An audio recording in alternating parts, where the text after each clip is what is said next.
llama Vishnaya Pamiat, el perfecto ruso, además, que traduce o es una manera de decir en ruso que en paz descanse.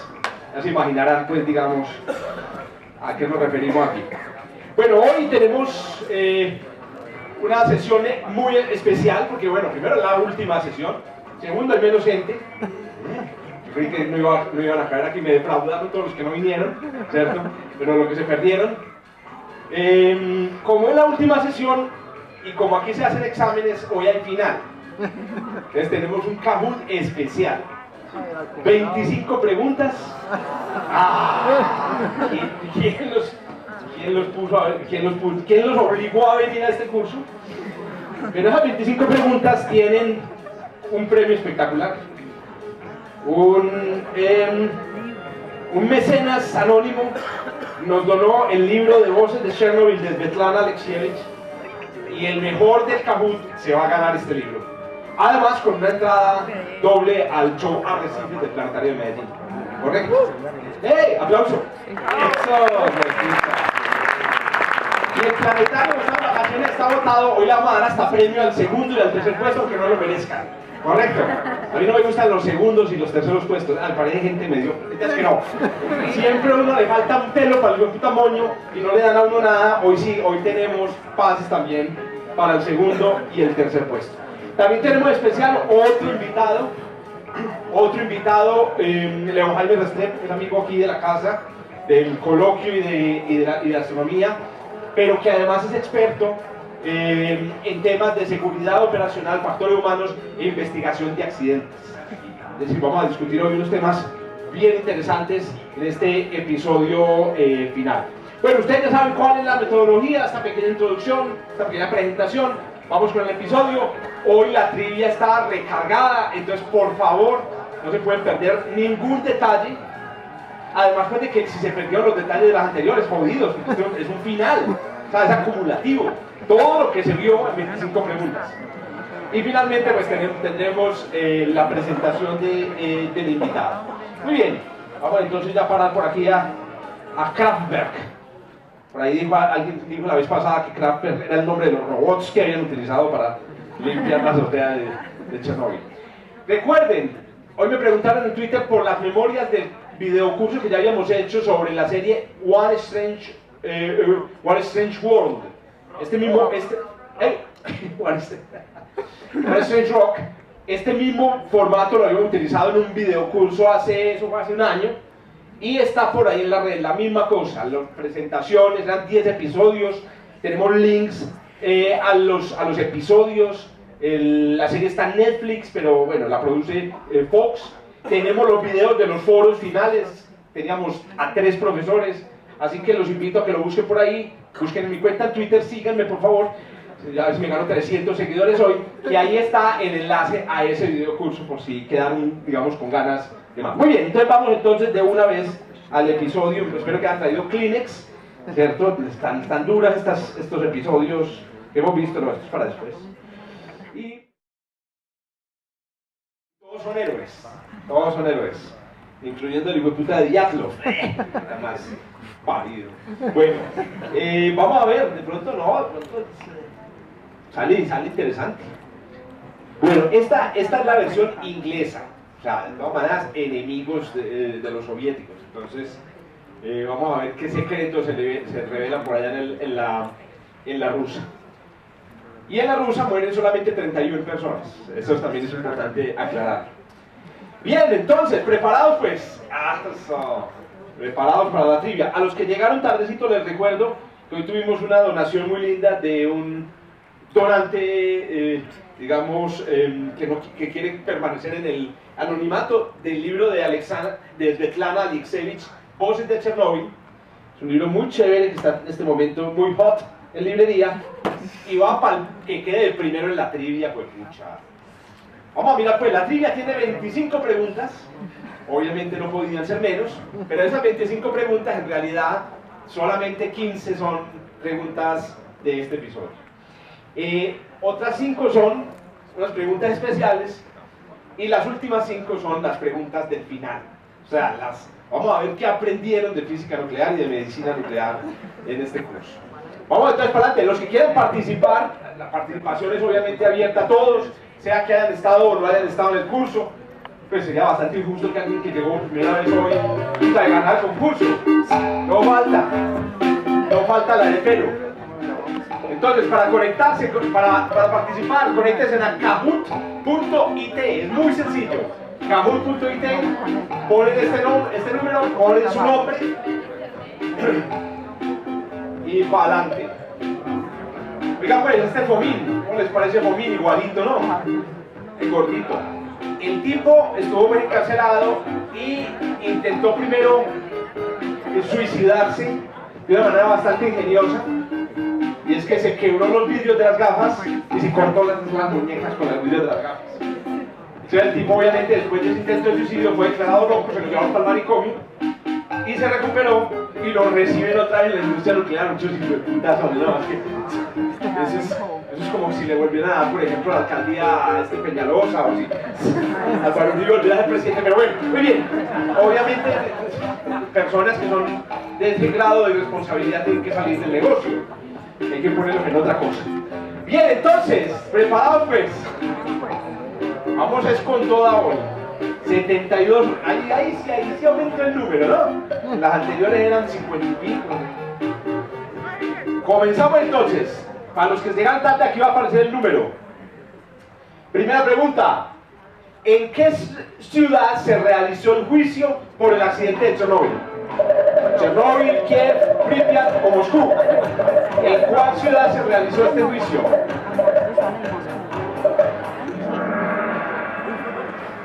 Muy bien, muy bien. Chernóbil, no se desanimen los que escogieron Moscú, por favor. No se desanimen los que escogieron Pripyat. Hay todavía 24 preguntas por delante. Bueno, oiga, ¿cómo les parece la bestialidad? ¿Cómo hacen el puto juicio en la zona contaminada? Contaba el creador de la serie que la gente que llegó al juicio pues era toda preocupada cuando salió mirándose los zapatos. Claro, iban para acá otra vez con los zapatos llenos de estroncio 90. Y es porque la burocracia soviética exigía que el juicio por un crimen se realizara en la misma región donde había sido realizado. Ajá. O sea, fue por la burocracia, fue por las leyes. Otros dicen que fue para esconder la cosa. Porque obviamente si la hacían en la mitad de Moscú, pues les caía la prensa internacional, Caracol, pues caían todos a Moscú. En cambio, si lo hacen en Chernóbil, todos dicen, mira, pelota, yo voy por allá, no voy. Efectivamente la cosa fue medio secreta. Vamos para adelante. Acuérdense pues, no voy a leer. Se dice que el juicio estaba ya arreglado. ¿A quiénes querían declarar culpables o culpable? ¿A Chervina, Legasov, a Khomiuk, a Fomín, Filatov, Lukianov, solo a Legasov o a un espía de la CIA? ¿A quiénes eran los que querían declarar culpables desde el principio? La cosa estaba ya arreglada. Muy bien. ¿Cuál era la idea del Estado soviético? El Estado es perfecto, los humanos son imperfectos. Correcto. Entonces lo que querían era básicamente condenar a estos tipos. Estos tipos estaban ya condenados desde... ¿Se acuerdan en un episodio pasado? El mismo Diatlov decía que pues, él iba a recibir una bala, o sea, que le importaba todo, ¿cierto? Y bueno, lo vimos ahí defendiéndose con lo de la ida al baño en el juicio, pues muy inteligente él. Muy bien, todos al final pelan el cobre. No, a Chervina, Legasov y Khomiuk no los iban a juzgar, no los querían acusar. Sigamos adelante. ¿Por qué le iban a dar la orden de héroe de la URSS a Legasov? ¿Cuál era la razón por la que le iban a dar? Por haber arriesgado su vida en la zona de exclusión, por aceptar el cargo de director del instituto, por haber identificado el problema con la barra de control, o por decir en piedra que la culpa era de los operarios. Pero las preguntas difíciles. Ustedes creyeron que todo era qué. No va a pasar el calendario. Todas eran la A. Todas son las A.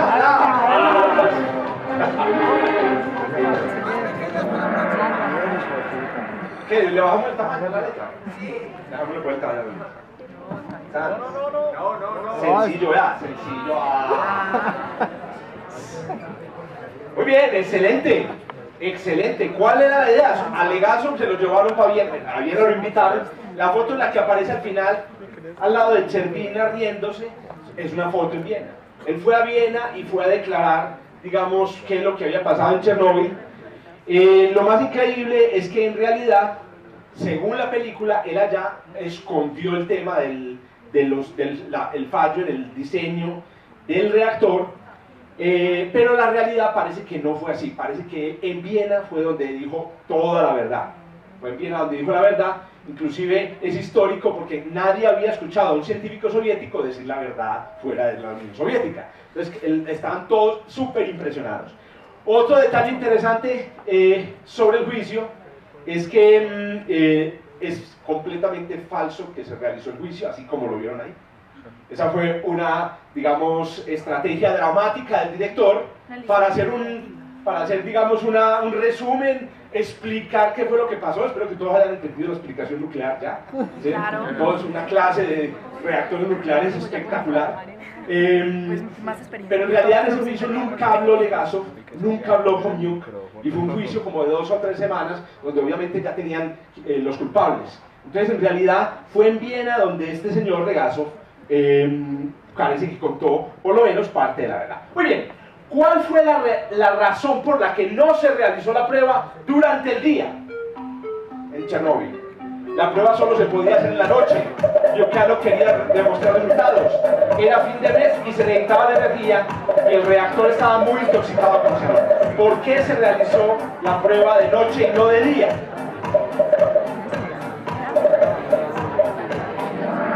Tranquilos, por aquí estoy yendo a los inteligentes, por aquí los estoy escuchando quejarse. No me preocupe si usted obtuvo resultados negativos antes. Muy bien, aquí empiezan todos los problemas. ¿Por qué putas no hacen la prueba cuando digamos, había que hacerla? Entonces, la presión vino desde Kiev, donde les dijeron, ¿cómo que van a apagar el reactor? ¿Cómo así que van a hablar? No, un momentico, estamos, ¿se acuerdan? A fin de mes y hay que cumplir con unos resultados, una cuota de productividad. Están en la Unión Soviética, donde son felices trabajando, ellos tienen un término para los workahólicos, inclusive son héroes nacionales. Entonces ellos no querían bajarle al reactor. Tengan en cuenta, y eso siempre recuérdenlo, que el reactor de Chernóbil, los 4 reactores de Chernóbil, le daban luz a las grandes ciudades ucranianas y bielorrusas. Entonces, obviamente, no estamos hablando simplemente de una cosa que estaba en la mitad de la selva produciendo energía nuclear para ver si explotaba. No, puta, ese era el Guatapé de nosotros, de ellos. Entonces, obviamente, llegar y decir, no, apáguenlo, no, tampoco, tan sencillo no es. Oye, vamos a ver, ¿cómo nos va? ¿Cuándo empezó a funcionar la central de Chernóbil? ¿En qué año empezó a funcionar la central de Chernóbil? ¿En el 85? ¿En el 83? ¿En el 80 o en el 79? Oiga, pero de todas maneras los veo su mayoría bien, atentos. 1983 empezó a funcionar la central de Chernóbil, ahí lo explicaban, era el tiempo en el que llevaban tratando de hacer, digamos, la prueba. Muy bien, sigamos adelante. ¿En qué consistía la prueba de seguridad que se iba a realizar? A ver, ¿qué era lo que querían hacer? Mirar si al apagar el reactor 4 entraban el solo 1, 2, 3, mantener el reactor estable en caso de una falla eléctrica, probar que las barras de control respondían al motor o medir la potencia más baja en la que podía usarse el reactor. ¿Qué es lo que querían hacer?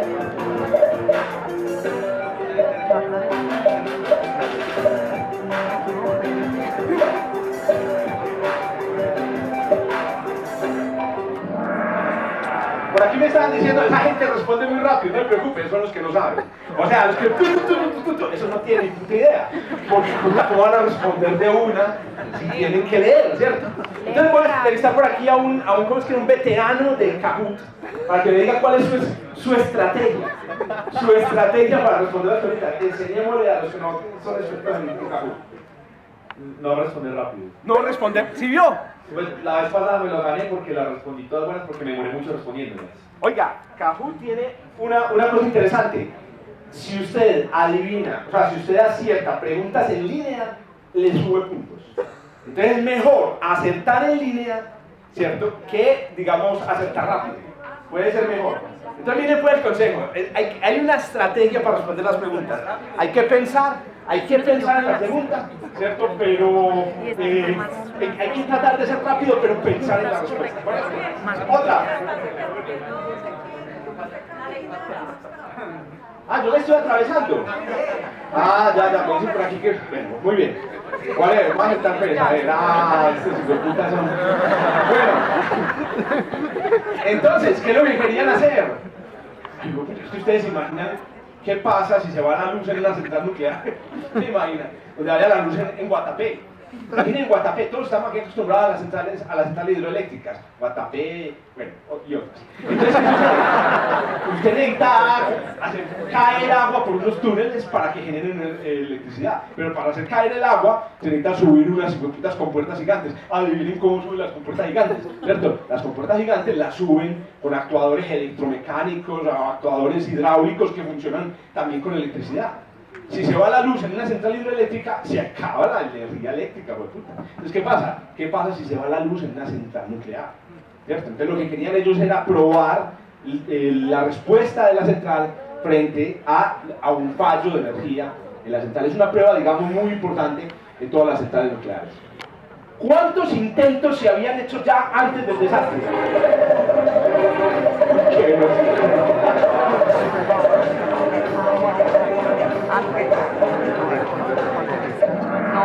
Eso. Bueno, ahora, Miguel dice, trato de pensar para responder bien, pero cuando la respuesta es corta, ahí sí hay que pensar rápido. O sea, ¿cierto? Cuando es un número chiquito, cuando el tiempo es 10 segundos, usted lo que tiene que dejarle es al cerebro de pensamiento, a la parte de su cerebro que piensa rápido.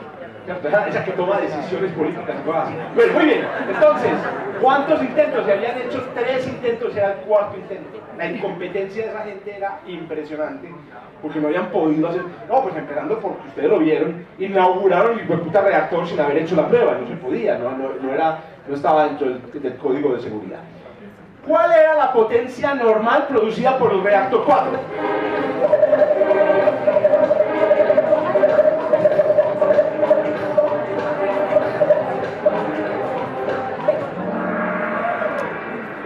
La potencia normal producida era 3.200 megavatios. Bueno, esto es interesante. ¿Cuánto son 3.200 megavatios? 3.2 gigavatios. Es mucho, ¿cierto? Pero en realidad, comparado con lo que pueden producir las grandes centrales hidroeléctricas, por ejemplo, tampoco es mucho, tampoco es exagerado. No sé si alguien tiene aquí la cifra, por ejemplo, del Hidroituango, cuánto se promete que pueda producir en potencia. ¿Cuál es la potencia de Hidroituango? Si funciona. 2.6 gigavatios. 2.4 gigavatios. Ah, bueno, entonces esto va siendo una buena central. Recuerden que había 4 reactores. Habían 4 reactores funcionando ahí, entonces estamos hablando de producir aproximadamente 12, 13 gigavatios, ¿cierto?, de potencia, todos sin producir, ¿cierto?, absolutamente ningún residuo de carbón, ¿cierto?, pero con la posibilidad de un desastre nuclear. ¿Qué va a hacer? Bueno, entonces, ojo pues, Hidroituango más o menos 2.6 gigavatios, para que hagan una idea entonces de cuánto era aquí. Esa es la potencia nominal de Chernobyl. Vamos para adelante pues, miren que van subiendo y bajando. ¿Por qué era peligroso hacer la prueba después de la medianoche? El personal de ese turno era menos experimentado, el reactor ya estaba envenenado, el reactor funcionaba rápidamente a temperaturas menores, por los vientos de la noche dispersarían los contaminantes. ¿Por qué era peligroso hacer la prueba después de la medianoche?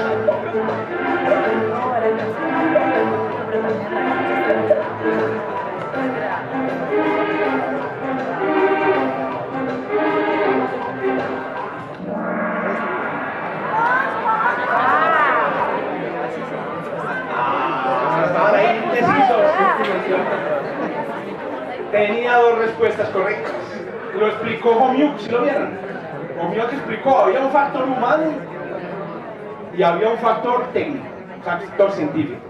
El factor humano era la inexperiencia de los técnicos. Este es el muchacho que tenía más pelo en la cara que dónde. Bueno, no me acuerdo. Cierto, había gente muy poco inexperimentada. Peor aún, no estaban informadas de la prueba. Si vieron la analogía que hizo conmigo, me encantó con Yuri Gagarin. Lo montaron ahí y le dijeran, vea, lo vamos a montar, ¿bien? ¿Qué? ¿Cómo así? No. Y cuando estaba sentado, va para el espacio, papito. Ay, sí. ¿Y qué tengo que hacer? Vaya leyendo ahí mientras está sentado esperando.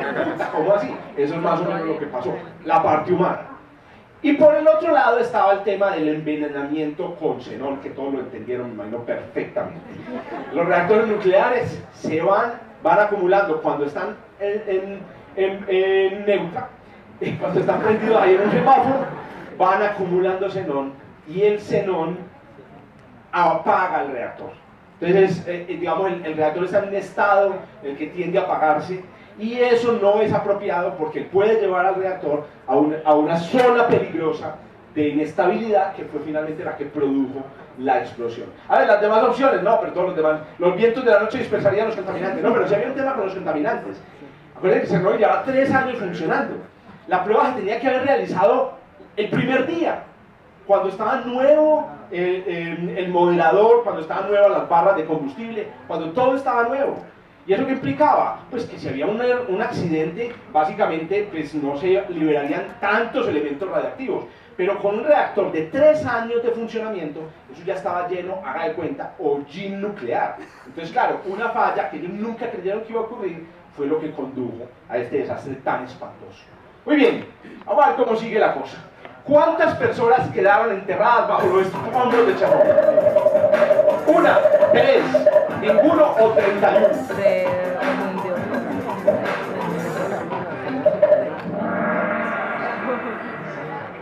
El cementerio más sofisticado y peligroso de la historia. Hombre, ese pobre personaje, solo uno quedó, digamos, quedó enterrado bajo los escombros. Este hermoso espécimen, el señor, casi ya no lo saben pelota, qué vergüenza. Bueno, Valery Hodenchuk, ya sabemos que la K y la H se pronuncia como Hok. Hodenchuk, no, yo he aprendido ruso, muchachos, lo que ustedes quieran. El único que quedó enterrado. Entonces, ¿se acuerdan que él trabajaba por allá donde estaban las bombas, ¿cierto? Que bombeaban el agua. Y resulta que por allá ocurrió una gran explosión también, que no fue la explosión principal, y además se derrumbó el reactor encima de él. Allá está enterrado, muchachos. Está bajo los escombros este personaje. Lo más increíble es el casting para ser un personaje que solo aparece una vez en toda la puta serie. ¿No les parece parecido, no? O sea, no, es que esta gente, el tema de casting la tenía bien, y el otro atrás vendiéndole una moto. Bueno, la hicieron espectacular. Hodenchuk, digamos que fue el personaje que quedó enterrado entonces en Chernobyl. Vamos para adelante. ¿Por qué casi se apaga el reactor cuando estaban disminuyendo la potencia así lentamente? Por el envenenamiento con xenón, porque se acabó el agua en el reactor, por la entrada de las puntas de grafito, o porque presionaron el botón AZ. ¿Por qué casi se les apaga, weón?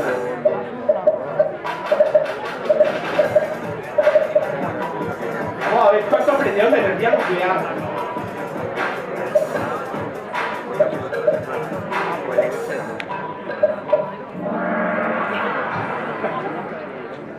Unos se equivocan, otros aciertan en unas, en otras. Ustedes vieron, ellos empezaron a bajar, bajemos los pasitos. Están procrastinando. Ah, pero ¿qué esperan, huevón? Y en un momento dado esa huevonada, ¡bum!, se derrite. Y esos neutrones, que son los que producen las demás reacciones, cuando son absorbidos, pues ya apagan el reactor. Entonces, cuando hay mucho xenón, el reactor se apaga. Entonces, ¿qué pasa? A medida que usted va bajando, el xenón todavía va acumulándose. No el xenón lo destruye el mismo reactor. Y el problema es que como ya se está apagando, ya no lo destruye, se va acumulando más hasta que al final la huevonada se muere. Se muere el reactor. Por eso entonces se les apagó el reactor. Muy bien.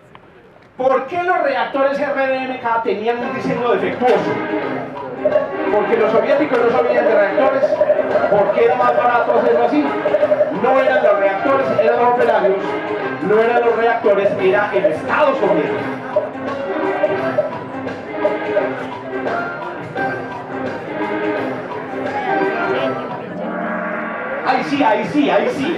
Ahí sí todos, todos tuvimos papás achapados, ¿no? Yo creí que era solamente mi papá el que era así. Bueno, putas tan achapados, hermano. O sea, por hacer unos reactores baratín, se meten en un diseño de reactor malévolo.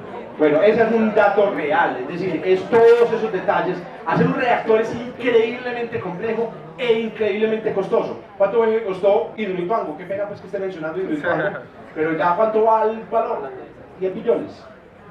Creo que va como en 10 billones. Por ahí pasó la cuenta hacer un reactor nuclear de la misma potencia de Colombia. O sea, puede costar perfectamente, a ver, yo acabo de ver un dato por ahí, puede costar perfectamente 18 billones de pesos hacer un reactor nuclear. Lo peor es que usted dice, bueno, ¿dónde puede estar el libro de rato que lo quiero comprar? Y me escucha Pablo Escobar, un traqueto va a comprar un reactor nuclear para ponerlo en la mitad de la Guajira. Le dicen, tranquilo, se lo entregamos, se lo construimos, ¿cierto? Pero se demora más o menos de aquí al 2029. Porque los reactores nucleares no se construyen de la noche a la mañana. No es que llegan en un avión y lo van armando. No, eso tiene un proceso de construcción hídrico. 10 años más o menos se demora. Así que los que tienen alguna influencia aquí en el sector energético de Colombia, avisen para que empiecen desde ya. ¿Cierto? Necesitamos un reactor nuclear en Medellín, en el oriente antioqueño, por ejemplo. A ver si se deshabilita eso un poquito. Los quiero mucho a todos del oriente. Bueno, ¿qué fue lo que produjo entonces la primera explosión de Chernóbil? La explosión del grafito en la barra de control, el hidrógeno del tanque de control, una explosión nuclear en el combustible o la evaporación súbita del agua en el núcleo.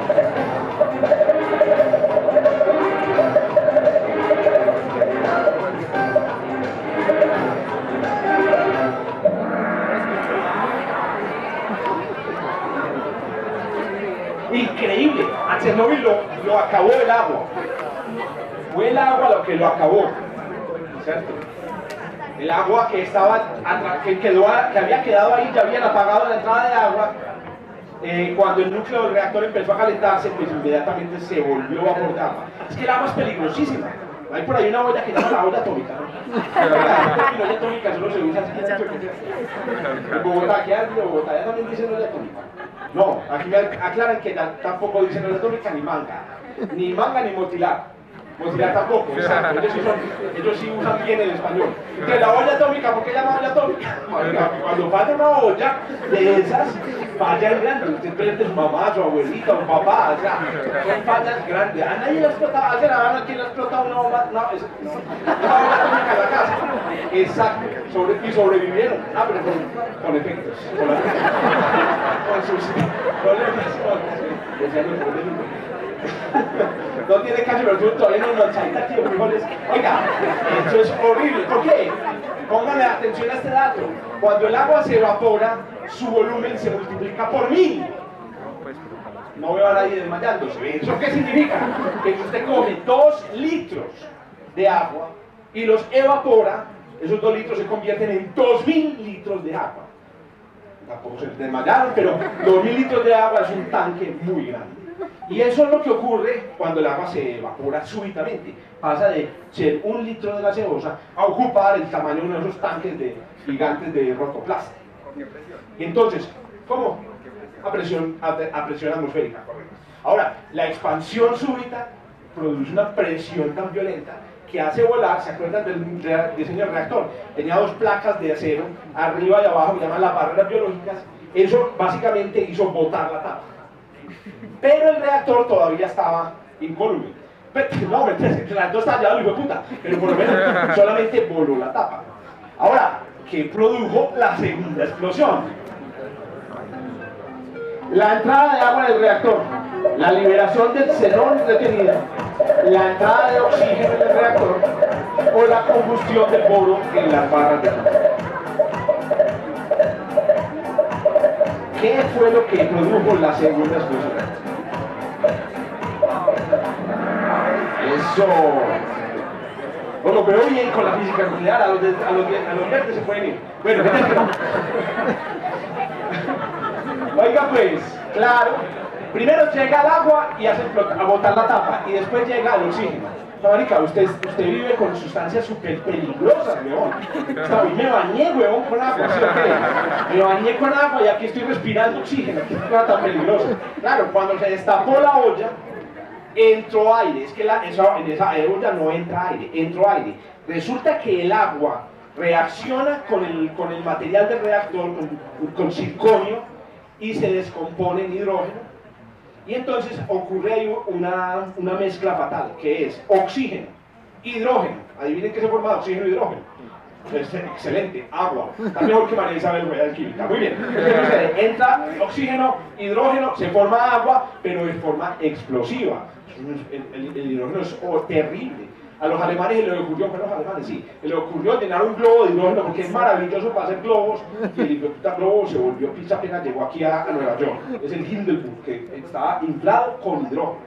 Pero había otro agravante. ¿Cuál era el otro agravante? Además del hidrógeno, el oxígeno, el grafito, que es carbón. Y el carbón se oxida, y cuando se oxida, pues usted se está fumando un cigarrillo. O cuando se oxida el carbón, usted está prendiendo el carro de gasolina.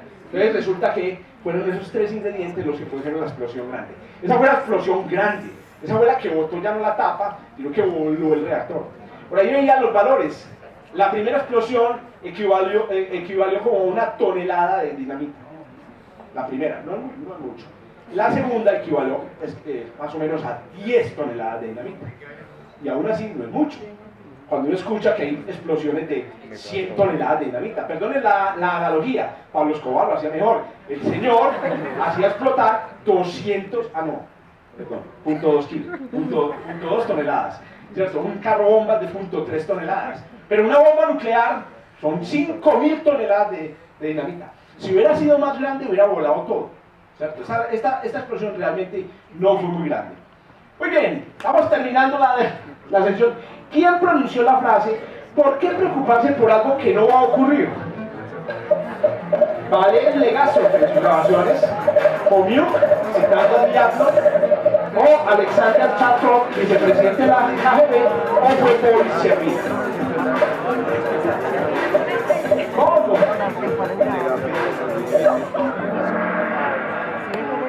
Ah, no. Muy bien, excelente. Fue el señor, ese viejito con las uñas al final, no. Está muy mansito en todo el capítulo. Por ahí en un capítulo se sacó medio las uñas, pero esta sí la sacó de todo el ciclo. El vicepresidente, ¿en qué era el presidente de la KGB? El vicepresidente de la KGB. Es espectacular. Esa serie está llena de unas frases históricas maravillosas, que algunas fueron reales, otras no lo fueron tanto. Pero en este caso, pues, es una frase ficticia que refleja un poco cómo funcionaba el Estado soviético. La verdad no importaba, la verdad importaba un poco. Eso de por qué preocuparse por algo que no va a ocurrir, creo que los expertos en seguridad tienen mucho para decir sobre esa frasecita. Ahorita le preguntamos a Leo por esa frase. Muy bien, ¿cómo nos fue? Vamos bien. Vamos a ver quién va ganando hasta aquí. JCP, no alce la mano porque entonces la gente le cae a pedir prestado para copiar el libro. No alce la mano todavía, que todavía falta. Todavía faltan 10 preguntas. Entonces vamos a la segunda sección de preguntas. Estas preguntas no tienen puntaje. ¿Cómo te pareció el videocurso? A ver pues, ¿cómo les pareció el videocurso? Bueno, regular, excelente, o habría sido mejor ver la serie sola. ¿Cómo les pareció? Tengan cuidado con la respuesta, no digan que no, muchachos, muy objetivos, no tiene puntaje estas preguntas. No tiene puntaje. No faltó los 9 patos, no faltaban los 9 patos.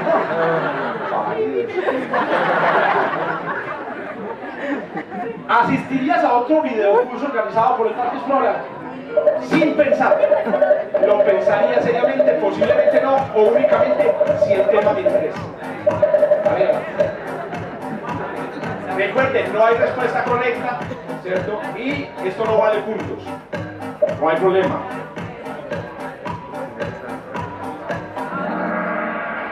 Muy bien, excelente. Únicamente. Bueno, es que no, claro, va a venir una cosa ahí maluca.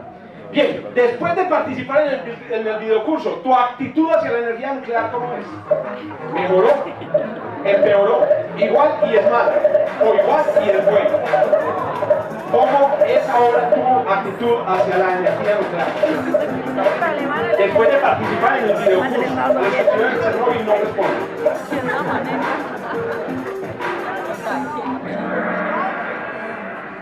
Chévere.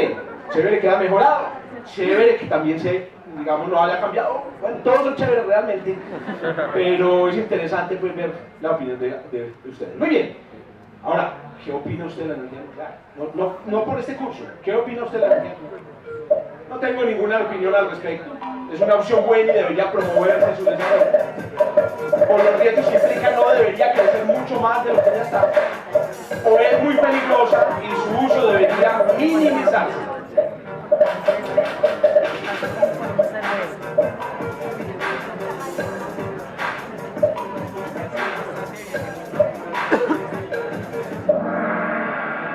Es una opción buena, debería promoverse. El segundo, por los riesgos que implica, no debería crecer mucho más.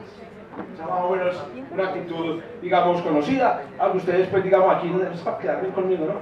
Bueno, muy bien. Respondieron mayoritariamente que es una opción buena y debería promoverse. No, ya estoy de acuerdo, parce, eso es una opción. Bueno, sigamos entonces. ¿Entiendes ahora ruso? ¿En ópilas?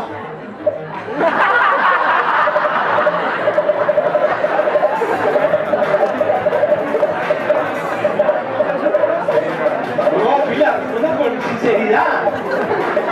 Me están pagando por hacer esta encuesta.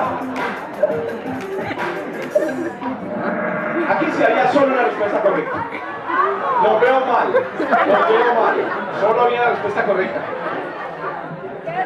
Nieterma. Significa ni mierda. Lo demás no. Es sí, bien. Este que aquí es Legazo. El amarillo es Legazo. Es una hermana de burros. Y el último es Chernobyl. ¿Qué les pasó, muchachos? Se ve ahí claro, no en Chernobyl. Dale, Chernobyl. ¿Qué les pasa, muchachos? Oiga, yo aprendí ruso. No, yo no aprendí ruso. Yo sí aprendí, pero me olvidó a los 2 meses porque me regalaron un CD de Stravinsky, la consagración de la primavera, llena de todas sus burbujas eléctricas. Yo dije, las pelotas, a mí no me corcho esta huevona. Y entonces me metí a un curso de ruso privado, estuve como 1 año y medio, aprendí a hablar, aprendí a leer, y después pues se me olvidó todo, obviamente, como me olvida uno el cálculo, pero me quedó el alfabeto cirílico. El alfabeto cirílico sí soy capaz de entenderlo, pero no, obviamente el resto no lo entiendo ni mierda. Ni mierda. Muy bien. Últimas 5 preguntas. Estas son las preguntas del final, así que vean. Tuki Lulú, esta es la oportunidad para recuperarse. Vamos a ver, ¿qué es un puto reactor nuclear? Esto sí pues lo tienen que saber. Si no lo saben, estamos jodidos. ¿Qué es una bomba nuclear que explota en un ambiente controlado? Una máquina para sacar el calor natural de las rocas de uranio.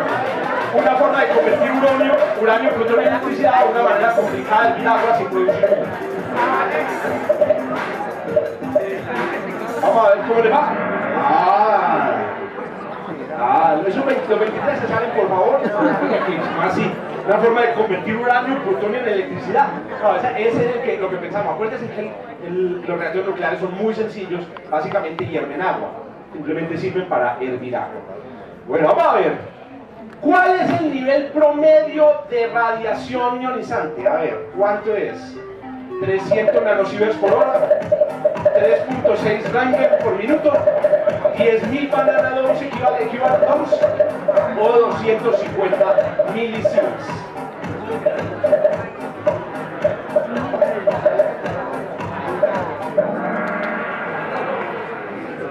Bueno, a los demás, por favor, les pido que repasen. Faltaba más.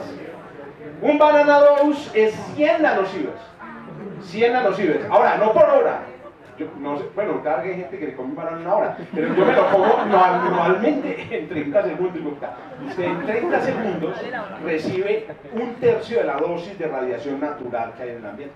Hablando de dosis, ¿vieron al final? Demostraron que la radiación de los trajes de los bomberos todavía era mucho. Entonces uno dice, uy, sí, qué montón, 645, pero 645, ¿qué?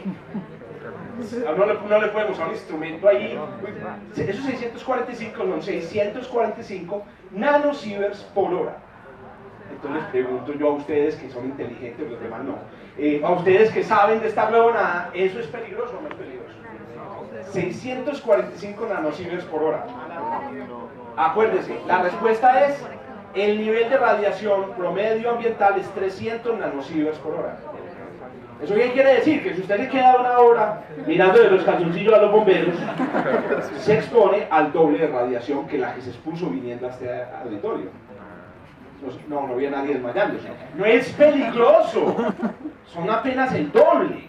¿Por qué? Porque es que estas cosas están untadas de elementos radioactivos que ya desaparecieron. Esa ropa era peligrosa, fue cuando apenas la pusieron ahí. Pero 30 años después, ahí solamente queda posiblemente rastros de cesio 137 y ya el nivel de radiación es como el doble del nivel de radiación aquí. Pues empezando porque alguien entró y puso la mano allá, ¿cierto? ¿Sí me entienden? Es decir, si fuera mortal, nadie se hubiera tomado la foto con la bolsita. Bueno, muy bien, ya vamos a terminar, estamos terminando, escucha. ¿Qué tejidos del cuerpo son más afectados por las radiaciones ionizantes? El cerebro, los huesos y el corazón, la sangre y el cerebro, los músculos, el hígado y el páncreas, o la médula ósea, el tracto gastrointestinal y la piel. ¿Cuáles son los tejidos más sensibles a las radiaciones ionizantes? Excelente. Excelente. Acuérdense pues, el tracto gastrointestinal, por eso que usted le da vómito y diarrea, porque lo primero que se le va muriendo son las células del interior del tracto. La médula ósea, que básicamente es la que produce los glóbulos rojos, por eso usted se acaban los glóbulos rojos, y la piel, y de ahí vienen las quemaduras, el enrojecimiento, el ennegrecimiento de la piel. Acuérdense que el cerebro es casi que lo último que se le daña a usted, por eso que esta gente habló hasta el final. Muy bien, ¿cuáles son los 3 factores claves para la protección radiológica? Moderación, absorción y refrigeración, protección, aireación y refrigeración, distancia, tiempo, blindaje, alfa, beta y gamma.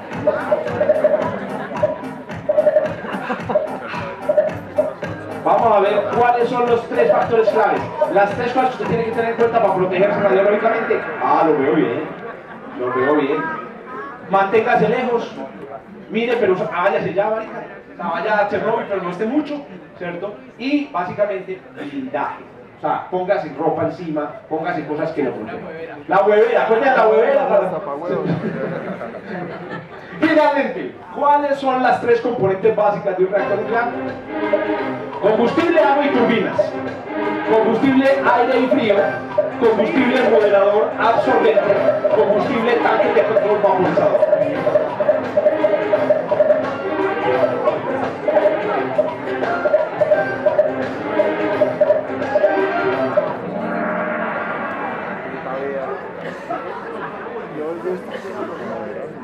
¿Qué pasó? Me han defraudado, para nada de petardos. No es que no los adoro. ¡Ojo! Combustible, moderador, absorbente. Esa es la clave. Esas son la receta básica. Combustible, agua y turbinas, sí y no.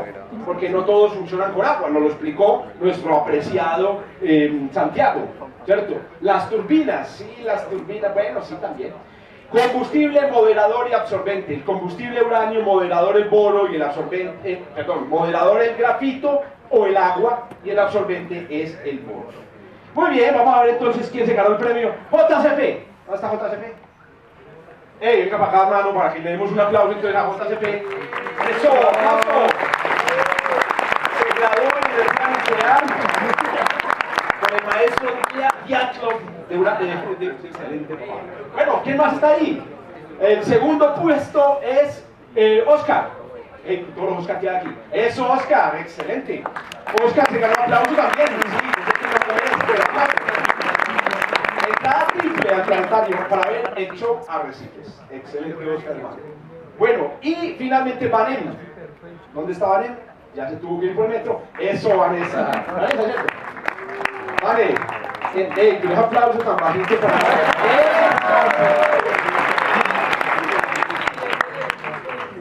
Bueno, muy bien. ¿Qué pasó? ¿Y ustedes qué? ¿Me extrañan? Bueno, muy bien. Quiero invitar a Leo, para que conversemos el último detalle sobre la serie, porque reactores nucleares vienen para Colombia. no veré, 2038, 2045, pero viene. Y hay que pensar un poco en qué va a pasar en el futuro, ¿cierto? Para evitar este tipo de accidentes, este tipo de problemas. Muchas gracias, hermano, por venir el último día. No me entiendes que no leo, muy juicioso, viendo todos los episodios. ¿Qué hacen astrónomos hablando de esta huevonada, hermano? Vos y yo. ¿Qué hacemos astrónomos hablando de esta huevonada, Leo? Que en el tiempo libre trabajamos. Muchas gracias. Muy buenas noches. Pero más que queda más seguro.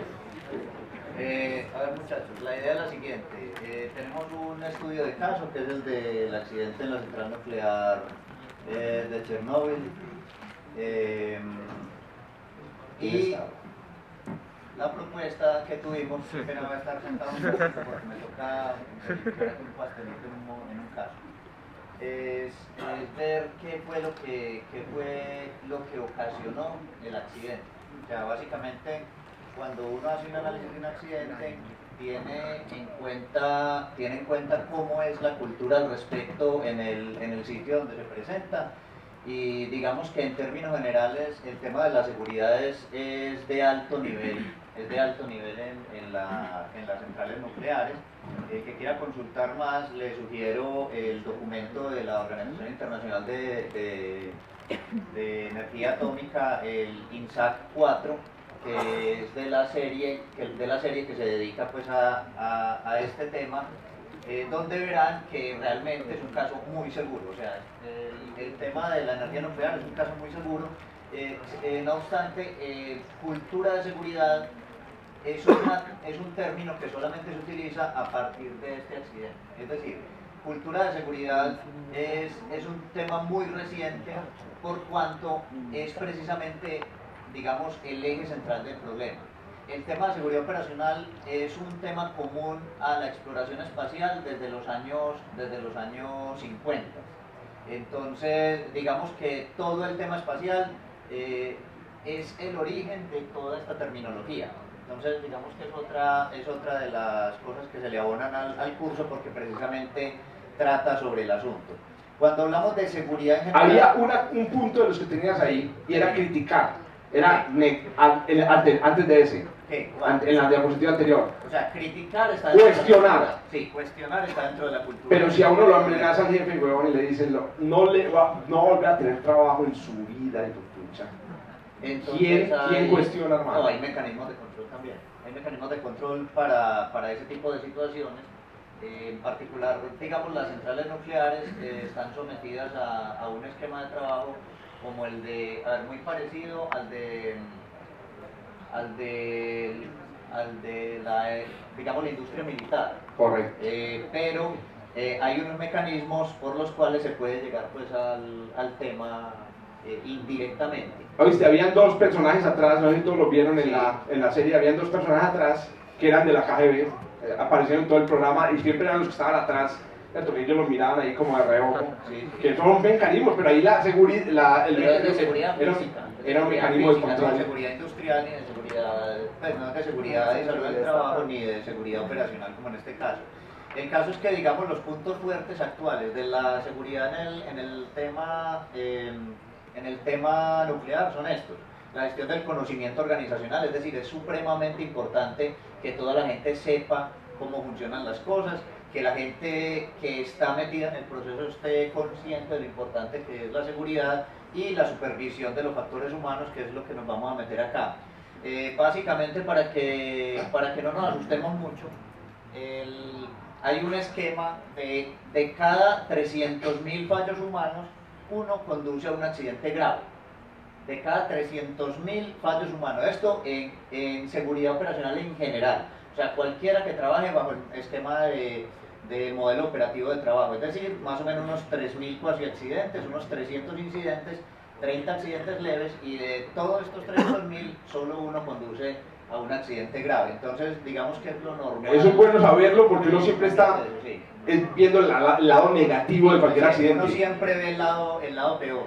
Y No cuando... se da uno cuenta que cuando ocurrió el estallido de la central de Chernobyl, habían habido durante más de 30 años centrales nucleares sin accidentes graves. Seguramente con errores, como dices ahí. Con problemas también. Correcto, Con pero problemas también. sin un accidente grave. Sí, entonces, para hacer el análisis, digamos, de los factores humanos de seguridad se utilizan modelos que consideran, por ejemplo, allí donde dice LifeWare, se refiere al componente vivo del sistema, que en este caso sería pues las personas, o sea, las personas en interacción con la información, con el ambiente que tienen, con los equipos que manejan o con otras personas, y lo que se trata de definir, y es el objetivo final pues, de esta serie de diapositivas que les presento, es qué falló.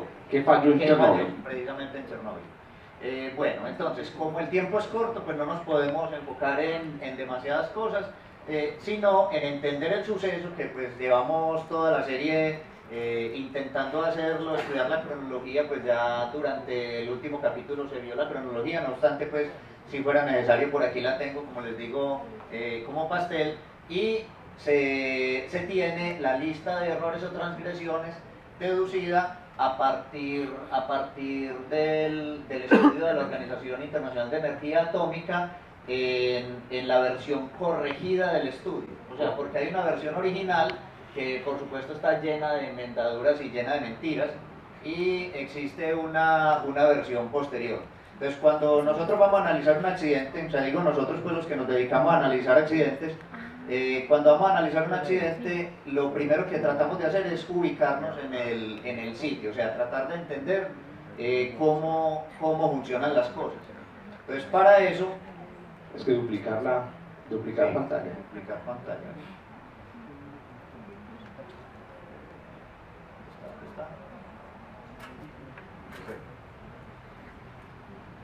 Pantalla.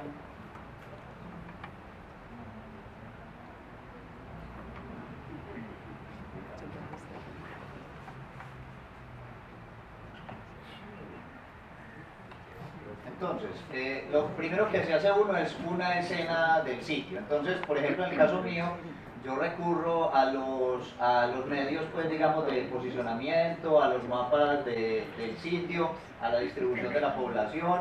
Generalmente me hago un esquemita como esto en 3D tratando de establecer, pues digamos, cómo es el objeto como tal que es donde ocurrió el accidente. Entonces, para este caso, con estas 2 semanas, esto fue lo que alcancé a hacer, pues, ¿cierto? Construiste el modelillo del... Sí, o sea, una aproximación a cómo sería la visual del sitio pues, del accidente.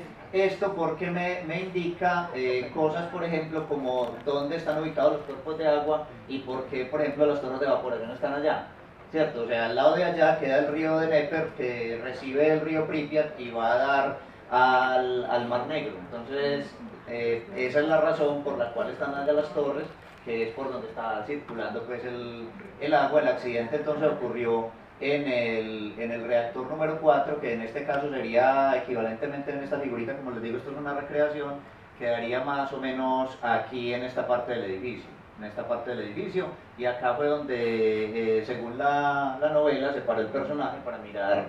Y ahí es donde pusieron esa malla. Sí, o sea, se paró aquí para mirar hacia acá. Exacto. Sí, para mirar hacia acá. Entonces, digamos, esto a uno le permite, o sea, hacer esquemas, modelos, le permite a uno imaginarse la situación y pararse en el sitio llegado al caso, pues que esa es la intención, pues, en este caso, pues, con este modelo.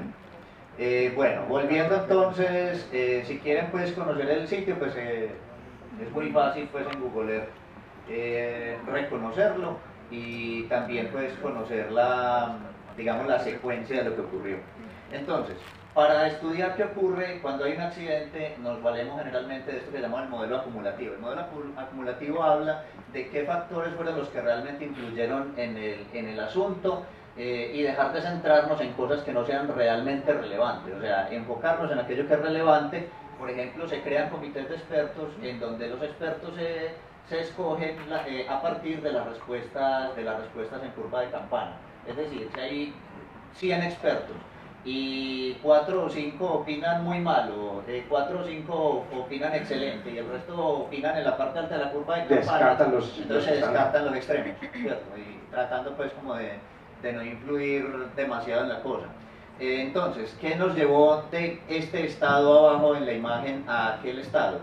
Nos llevaron básicamente factores políticos, errores del grupo de operación, errores de diseño, que lastimosamente no contaban con sistemas de protección suficientes para lo que estaba ocurriendo allí.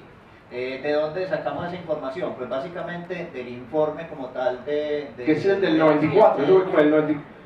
Del accidente de Chernobyl, sí. O sea, del accidente de Chernobyl, esta es la revisión del año 2000. Ah, ya, Sí, la revisión del año 2000. Entonces el documento INSAT 1, que estos dos documentos están en la red, están libres. Cuando el que se interese por este tipo de documentos son de una portada púrpura, que son facultad del director del instituto. Entonces este tipo de cosas, pues digamos, está prácticamente de público conocimiento y uno no cree pues que información tan delicada pues pueda encontrar. Entonces, ¿cuáles fueron las causas de la explosión? O sea, básicamente hubo, decíamos, errores de diseño, fallas de administración y problemas políticos. Entonces, en errores de diseño tenemos que el núcleo del reactor es inestable por debajo de los 700 megavatios, es decir, casi la cuarta parte de la potencia nominal. En este tipo de reactores las barras de control se insertan muy lentamente, se demoran aproximadamente 2 minutos, cosa que ocurre en segundos en otro tipo de reactores. Claro. Las barras de control son de carburo de boro con una cubierta de grafito. Cuando la barra de control se empieza a insertar, el grafito aumenta la reactividad, cosa que ya se había observado, por ejemplo, en la central Ignalina en Lituania en 1983. Es decir, este tipo de incidente ya había ocurrido y no solo una vez. En el reactor, el moderador neutrónico consistía en 600 toneladas de grafito, y ya sabemos pues los problemas del grafito. Y este tipo de reactores no tiene un sistema para filtrar los gases de escape ni una contención estructural, como ocurre, por ejemplo, en el accidente de Estados Unidos, el Three Mile Island y en Fukushima. Que sí tenía mecanismos de contención, por lo cual no hubo prácticamente afectados. Mientras que, por ejemplo, en el de Lituania se dice que más o menos estuvieron afectadas unas 1.800 personas. Pero acuerda que en esa época Lituania también hacía parte del Claro, es más secreto que impulso. Todo esto como errores de diseño. Ahora, ¿por qué tan secreto? Vamos a ver por qué.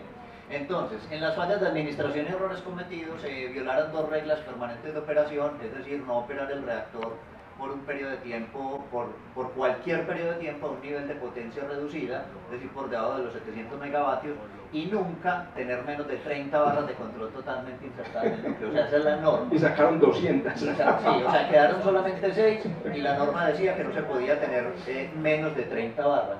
¿Conocían este dato? No, eso no. Bueno. No siguieron el procedimiento de la prueba, es decir, la prueba tenía un procedimiento a seguir y nunca lo siguieron. Por tachones. A los 3 mecanismos de seguridad se les hizo bypass deliberadamente, o sea, a uno que era para la inyección de agua de emergencia y otros 2 para el parado de la emergencia, se les hizo bypass, es decir, empezaron a pitar, se le apagó y se siguió. Bueno, entonces, la persona en la que yo me estoy basando para esto es un señor que es de un organismo nuclear de Francia.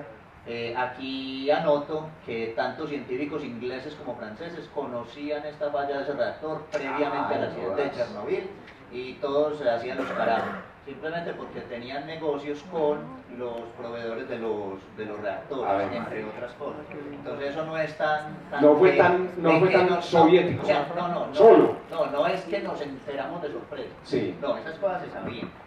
Entonces, por ejemplo, este señor Frot dice que es evidente que los operadores, en el caso, pues, digamos, para concluir lo que tiene que ver con los operadores, porque todo el mundo le está cargando a ellos, la conclusión de él, básicamente son 2, la otra las digo de palabra para que no quede pruebas. Es evidente que los operadores no fueron entrenados adecuadamente y no comprendieron la naturaleza peligrosa de sus acciones.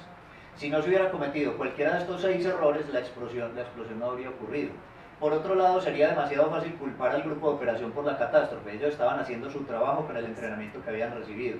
Este entrenamiento era insuficiente y totalmente inconsistente con la falta de características de seguridad pasivas que tiene el diseño del reactor RBMK. No sabiendo mucho sobre el comportamiento del núcleo del reactor, los operadores fueron incapaces de apreciar las implicaciones de las decisiones que estaban tomando, y su situación era aún más peligrosa ya que la prueba estaba haciéndose a baja potencia y en violación de órdenes vigentes.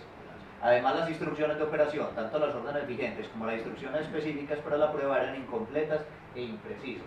Este señor dice que este no fue un evento nuclear, fue un evento soviético. Ya. Y vamos a ver por qué. Los problemas políticos. Pero si había uno que sabía, no, pues el que... No solo uno, muchos sabían. Muchos sabían. O sea, realmente eso se sabía en la comunidad. En la comunidad. Lo que me refiero es como que había un operador que sí parecía estar muy bien entrenado. Sí. Era- El de lentes de bigotico. No, Akimov. estaba entrenado. Akimov. No, estaba entrenado en la operación normal del Exacto. reactor, No no en en la la prueba. operación bajo riesgo. Sí, no en la operación bajo riesgo. Porque no mira que había él uno entendió. solo que hubiera sido entrenado en esas características de operación. Sí, él que hundió el botón y después dijo, Ajá. puta, se quedó en 200, ¿qué hago? O sea, él No estaba tenía entrenado en la... operación Exacto. normal, estaba tratando de seguir el protocolo. Era el que más y sabía ahí, protocolo pero... estaba- bueno, eso, y el que más sabía era Diatlov. Era menos ignorante. Exacto. Bueno, entonces, ¿cuáles son los problemas políticos que se encuentran acá? Entonces, los científicos e ingenieros, y aquí está el problema, trabajaron bajo una y solo una pauta, que era producir plutonio de grado de armamento tanto y tan rápidamente como fuera posible. Y eso aquí no se había dicho. No lo habíamos dicho, y lo dice la serie. Ajá. Usar los fondos disponibles para producir la máxima cantidad de plutonio 239 de grado de armamento de la más alta calidad y tan rápidamente como fuera posible. La Guerra Fría. Ajá. Y a pesar de, y para, digamos, probar que este era el interés, esta es una frase que se toma de la reunión del Politburo del 2 de mayo de 1986, donde dice que a pesar del accidente, decía el ministro de Electrificación, el equipo de construcción cumplirá con sus obligaciones socialistas y pronto empezará a construir el reactor número 5. Bueno, entonces, era evidente, la cultura del secreto era universal en la Unión de Repúblicas Socialistas Soviéticas y se impuso la departamentalización del conocimiento, es decir, el conocimiento lo tenían por partes la gente, pero no había conocedores de la totalidad del escenario. El forcejeo por influencia reemplazó al debate científico, técnico y tecnológico. Entonces finaliza este señor Freud en el análisis del cual estoy tomando estos datos, que los errores de diseño del reactor no surgieron de la incompetencia de los ingenieros, era más bien el resultado de la dictadura burocrática que se impuso en todas las decisiones del sistema soviético, incluso las que trataban con la seguridad. Gracias por su atención. ¿Oíste? Excepto Legazo.